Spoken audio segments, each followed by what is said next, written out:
नमस्कार भक्तों, भक्ति लहर चैनल में आपका स्वागत है। हमारे चैनल पर हर वार की व्रत कथा, पूजन विधि, हर त्योहार का विधान सुनने के लिए हमारे चैनल भक्ति लहर को सब्सक्राइब करें और बेल आइकन को दबाना न भूलें।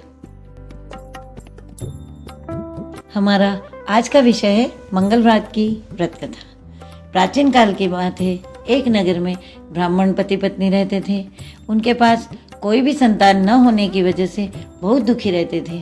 हर बार की तरह इस बार भी ब्राह्मण वन में पूजा करने के लिए गया और वह ब्राह्मण वन में बैठकर पूजा करने लगा तथा पूजा होने के बाद हनुमान जी से पुत्र प्राप्ति की प्रार्थना करने लगा।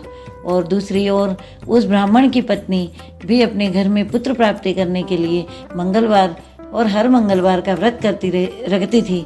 हर मंगलवार को व्रत के अंत में बजरंगबली का भोग लगाकर भोजन ग्रहण करती थी। व्रत के दिन ब्राह्मणी किसी कारण ना तो भोजन तैयार कर सकी और न ही हनुमान जी को भोग लगा सकी। तभी उस दिन ब्राह्मणी ने प्रण लिया कि वह आने वाले अगले मंगलवार को हनुमान जी का भोग लगाकर ही अन्न ग्रहण करेगी।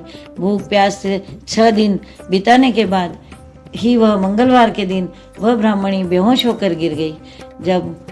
तब उसकी इस निष्ठा, त्याग और सच्ची लगन व भक्ति को देखकर हनुमान जी प्रसन्न हो गए और उस ब्राह्मणी को दर्शन दिया और कहा कि वह उस ब्राह्मणी से बहुत प्रसन्न है और उसे पुत्र प्राप्ति का वर देते हैं तथा उस वर स्वरूप उस ब्राह्मणी को हनुमान जी पुत्र देकर अंतर ध्यान हो गए।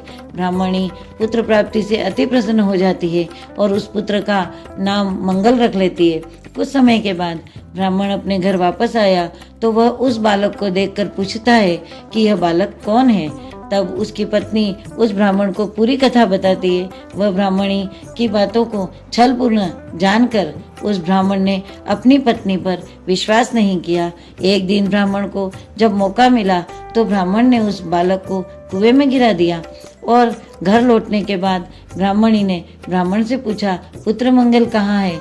उसी समय पीछे से मंगल मुस्कुरा कर आता है और ब्राह्मण उसे वापस देखकर चौंक जाता है। उसी रात हनुमान जी ने ब्राह्मण को सपने में दर्शन देकर कहा कि वह पुत्र उन्होंने ही ब्राह्मणी को दिया है तथा सच जानकर ब्राह्मण अति प्रसन्न हो जाता है और वह ब्राह्मण पति पत्नी नियमित रूप से हर मंगलवार को व्रत रखने लगते हैं। इस प्रकार मंगलवार का व्रत रखने वाले हर मनुष्य पर हनुमान जी की असीम कृपा बनी रहती है। बोलो मंगल भगवान की जय, बजरंगबली की जय।